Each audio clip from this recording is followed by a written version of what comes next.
नमस्कार, मैं कमलेश कबीर आपका एक बार फिर स्वागत करता हूं इस नए एपिसोड में। इस एपिसोड में हम बात करेंगे भारत के संविधान की, अरविंद केजरीवाल की और अभिषेक मनु सिंघवी की। जैसे कि मैंने कहा, थंबनेल में मैंने लगाया है कि केजरीवाल को पकड़ना नामुमकिन क्यों है। ऐसा भारत के संविधान में क्या है कि अरविंद केजरीवाल इस वक्त जहां पर हम सोच रहे हैं कि अरविंद केजरीवाल के साथ मुसीबतें खड़ी होगी, उसमें वो 2 कदम आगे चल रहा है, या हम कहें कि कानून से 2 कदम आगे चल रहा है। थोड़ा सा आपको हो सकता है आश्चर्य हो, लेकिन फैक्ट से जब हम रखेंगे तब आपको लगेगा कि वाकई में जो है, जो बात मैं यहां बता रहा हूं वो बिल्कुल जायज है और बिल्कुल सही भी है। अब कई लोग जो है वो आपको कहते हुए नजर आएंगे कि अरविंद केजरीवाल राज्यसभा जाएगा। कुछ लोग कहते हुए नजर आएंगे कि अरविंद केजरीवाल राज्यसभा नहीं जाएगा।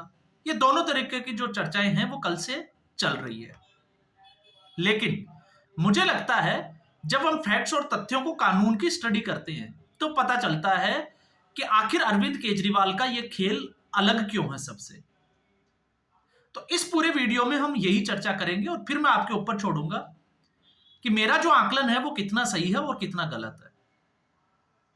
अरविंद केजरीवाल जैसे ही राज्यसभा के सांसद और बिल्कुल बेहद करीबी संजीव अरोड़ा, आपको पता ही होगा, लुधियाना की विधानसभा की एक सीट खाली हुई है, वहां उपचुनाव होने वाले हैं। अब कब होंगे ये किसी को नहीं पता कि उपचुनाव कब होने हैं, लेकिन मान लेते हैं कि ये उपचुनाव जो है वो बिहार के जो विधानसभा चुनाव होंगे उसके साथ होंगे। तो मतलब हम कहें कि 4-5 महीने के अंदर ये ऐसी संभावना है कि विधानसभा का उपचुनाव होना ही होना है। और वैसे भी सीट खाली हो तो 6 महीने के भीतर इलेक्शन हो जाता है। अब ऐसी स्थिति में आम आदमी पार्टी ने पंजाब में लुधियाना की उस सीट से पहले ही कैंडिडेट घोषित कर दिया और वो है संजीव अरोड़ा। अब राज्यसभा का सांसद, उसको विधायक बनने की क्या जरूरत है, तो उनके नाम का अनाउंस क्यों किया गया। बस इसी में जो है वो आपको सारा खेल समझ में आएगा। और जो खेल है उस खेल के पीछे अरविंद केजरीवाल नहीं, आपको यह भी समझना होगा कि उसको सिर्फ और सिर्फ कानून का जो जानकार है वही खेल सकता है। तो ऐसी स्थिति में अरविंद केजरीवाल के भगवान अभिषेक मनु सिंघवी की मैं बात कर रहा हूं। अभिषेक मनु सिंघवी कानून की सारी कमियां जानता है और उन कमियों को कैसे फायदा उठाना है वो भी अभिषेक मनु सिंघवी से अच्छा कोई नहीं जानता। इसलिए मेरा इशारा जो है वो अभिषेक मनु सिंघवी की तरफ ज्यादा है। अब सवाल खड़ा यह हो जाता है कि आखिर अचानक से अरविंद केजरीवाल को राज्यसभा का सांसद बनने की जरूरत क्या पड़ी। तो राज्यसभा का सांसद बनने की जरूरत क्यों पड़ी, अगर हम उसका हल ढूंढते हैं, उसका सही जवाब ढूंढने की कोशिश करें, तो फिर हम आ जाते हैं भारत के संविधान की। भारत का संविधान क्या कहता है ऐसी स्थिति में। अब स्थिति कौन सी है, स्थिति यह है कि सीएजी की रिपोर्ट पर भारतीय जनता पार्टी की जो दिल्ली की सरकार है, अब उसने एक्शन करना ही करना है। और सीएजी की रिपोर्ट में इस तरीके के सारे जो है वो कानून बने हुए हैं।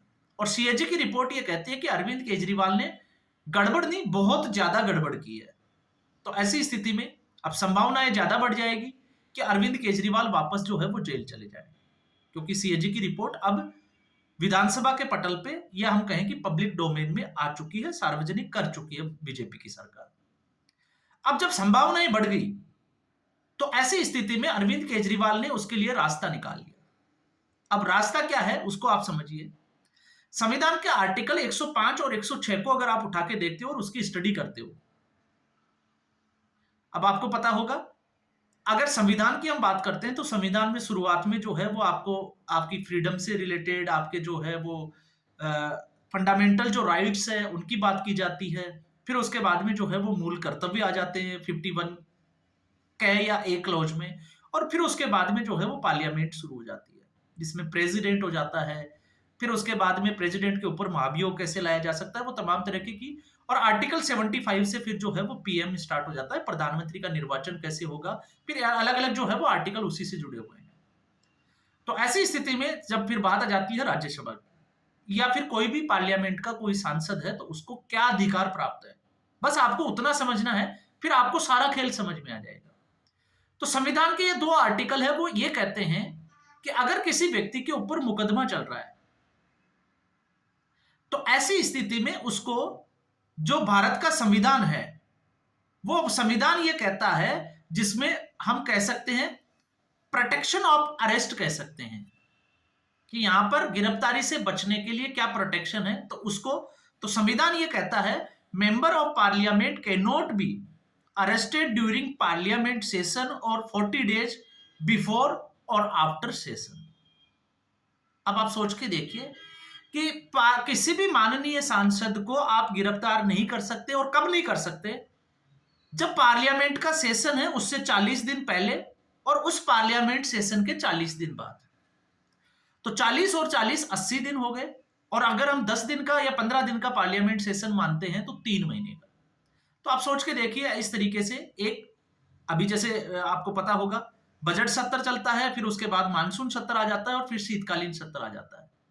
तो अगर हम 40 दिन का पहले का और 40 दिन बाद का करें, तो आप सोच के देखिए कि कितना बफर जोन मिल गया। तो क्या कोई अरविंद केजरीवाल के ऊपर कोई हाथ डाल सकता है? क्या ऐसी स्थिति में पकड़ पाएंगे? क्योंकि आप अरेस्ट कर ही नहीं सकते, आपको कॉन्स्टिट्यूशनल राइट है, आपके पास पावर है। तो फिर अब समस्या ये होगी, क्योंकि अभिषेक मनु सिंघवी, ये दाव डेफिनेटली अरविंद केजरीवाल का तो होगा नहीं, अभिषेक मनु सिंघवी का होगा, और अभिषेक मनु सिंघवी ने ये दाव चला है तो कुछ सोच समझ कर ही चला होगा। तो अरविंद केजरीवाल का बचाव जो है वो साफ तौर से यहां दिखाई देता है, और बचा कौन रहा है कि आप कितना भी भ्रष्टाचार कर लो, आपका संविधान, आपका कानून जो है वो आपको बचा लेगा। अब शायद आपको कुछ चीज जो है वो क्लियर हो गई होगी दिमाग से कि आखिर अरविंद केजरीवाल राज्यसभा में जाने को इतने बेताब क्यों है। तो उस बेताबी की पीछे की वजह यह है। दूसरा, इसमें अगर हम देखें तो इसमें दे रखा है रिफ्यूजल टू गिव एविडेंस। अब ऐसी स्थिति में देखो, आपने देखा होगा किसी भी सरकार का, राज्य स्तरीय जो सरकारें हैं या केंद्र स्तरीय जो सरकार होती है, तो जैसे मान लीजिए दिल्ली की जो सरकार है, तो दिल्ली की सरकार में अगर किसी भी मंत्रालय ने कोई निर्णय लिया है तो बिना कैबिनेट की मंजूरी के वो निर्णय लिया ही नहीं जा सकता, और कैबिनेट जो है वो उसकी मंजूरी के बाद में मुख्यमंत्री की सलाह के बिना ऐसा काम हुआ हो, ऐसा तो नजर नहीं आता। तो जो लिक्वर की जो पॉलिसी थी, शराब घोटाले की जो नई पॉलिसी बनाई गई थी, तो क्या आपको लगता है कि अरविंद केजरीवाल की सहमति के बिना ऐसा करना संभव था? तो अब आप बोलोगे कि बिल्कुल संभव नहीं था, क्योंकि कैबिनेट की अप्रूवल के बाद में मुख्यमंत्री की सहमति होना जरूरी है। तो ऐसी स्थिति में अब, क्योंकि अरविंद केजरीवाल के ऊपर गाज गिरने वाली है, और अरविंद केजरीवाल को पता भी है इस बात का, और अभिषेक मनु सिंघवी को भी पता है कि मामला जो है वो अब थोड़ा सीरियस हो जाएगा, क्योंकि सीएजी की रिपोर्ट सार्वजनिक हो चुकी है। तो ऐसी स्थिति में संविधान क्या कहता है? संविधान कहता है parliament session can refuse to appear as witness in court. मतलब अरविंद केजरीवाल ये सारा ले सकते हैं कोर्ट में जाने के लिए, अगर उनको कोर्ट में बुलाया जाता है कि वो सांसद है और पार्लियामेंट का सेशन है या पार्लियामेंट का सेशन होने वाला है, इसलिए वो कोर्ट के समक्ष उपस्थित नहीं हो सकते। और नियत की जहां बात आती है, तो आप नैतिकता की राजनीति में कोई जगह नहीं है। अगर आप ये सोचते हो कि नैतिकता की जगह है, तो फिर आप जो है वो या तो बेवकूफ हो या सिरे से बने हुए, जिसको कहें कि मूर्ख हो। क्यों ऐसा मैं क्यों कह रहा हूं? क्योंकि नैतिकता की बातें करने वाले बहुत नेता जो है वो नैतिकता की बातें करते हैं, लेकिन जहां उनको फायदा दिखाता है वहां नैतिकता जो है वो तार तार हो जाती है। और इसमें सारी पार्टियां शामिल है। बस कुछ का ग्राफ ज्यादा है क्योंकि वो आदतन होते हैं, और कुछ का ग्राफ जो है वो बिल्कुल 5% या 10% या कहें कि ना के बराबर है। लेकिन दूध का धुला हुआ इस राजनीति में कोई भी नहीं है। अब चाहे हम ही क्यों ना हो, कल को हम भी, अगर मान लीजिए आप में से जो सुन रहे हैं उनमें से भी कोई राजनेता बन जाए, तो वो फायदा उठाने की कोशिश करता ही है। अब मैं ऐसा क्यों कह रहा हूं? क्योंकि अरविंद केजरीवाल की नियत और नैतिकता के ऊपर बहुत स्पीच दी अरविंद केजरीवाल ने 2020 तक, लेकिन जब बात नियति की आती है तो अरविंद केजरीवाल ने ईडी के नो समन के बावजूद जो है वो अपीयर होने का साहस नहीं दिखाया, या हम कहें कि उसको बार बार जो है ईडी के समन को रिफ्यूजल कर दिया। तो अब जब उस स्थिति में अरविंद केजरीवाल ये कर सकता है, तो अब तो गिरफ्तारी की तलवार लटकी हुई है। तो ऐसी स्थिति में क्या आप उम्मीद कर सकते हो कि अरविंद केजरीवाल कोर्ट के सामने उपस्थित हो जाएगा? तो इससे अरविंद केजरीवाल कोर्ट के सामने उपस्थित नहीं होगा। फिर उसके बाद में आते हैं, इसमें क्या चीजें एडवांटेज रहेगी? अब अरविंद केजरीवाल अगर राजनीति से बाहर हो गए और सीएजी की रिपोर्ट है, तो सार्वजनिक तौर से अब अरविंद केजरीवाल प्रेस कॉन्फ्रेंस करके, क्योंकि इतना कुछ हंगामा हो गया, आतिशी मार लेना भले ही चिल्ला के बोल रही हो, लेकिन अरविंद केजरीवाल का गला सूखा हुआ है। क्यों?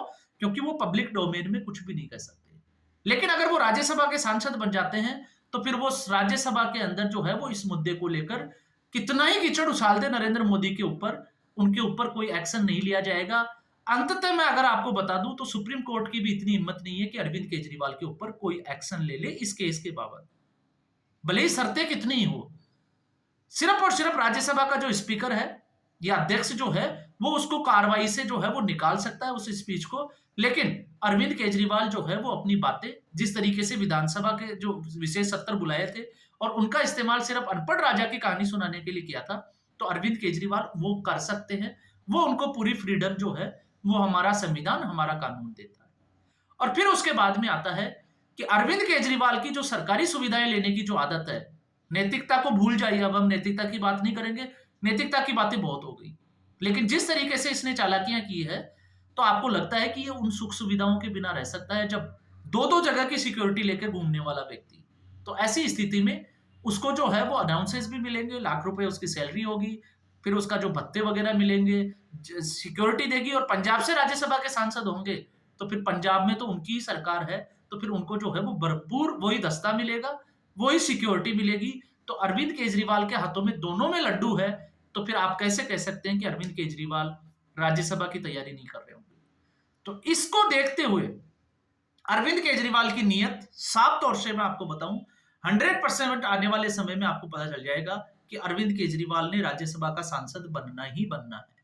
और अगर अरविंद केजरीवाल राज्यसभा के सांसद नहीं बनते हैं, आपको भी ऐसा लगता है, तो फिर अरविंद केजरीवाल की मुसीबतें बहुत बढ़ जाएगी। और ऐसी स्थिति में कानून का जानकार अभिषेक मनु सिंह भी, आपने देखा होगा पहले भी जिस तरीके से दलीलें उसने कोर्ट में दी थी, तो अब वो उसकी ढाल बनकर जो है वो खड़ा हो जाएगा।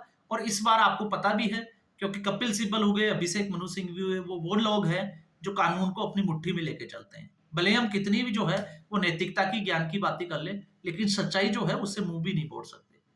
तो इससे मैंने आपको कहा था कि इसमें हम बात करेंगे कि ऐसा क्यों। तो अब मुझे लगता है मुझे कुछ कहने की जरूरत नहीं है, आप लोगों को भी लग गया होगा कि अब जो है वो इस जो ये खबरें जो चल रही है, चाहे वो सूत्रों के हवाले से ही चल रही हो, उसमें कितनी सच्चाई है और हमारा संविधान जो है वो किस तरीके से जो है वो कमजोर है, बेबस है। तो आज के एपिसोड में बस इतना ही। उम्मीद करूंगा ये वीडियो एपिसोड आपको पसंद आया होगा। वीडियो को लाइक करें, शेयर करें, चैनल जरूर सब्सक्राइब करें। धन्यवाद।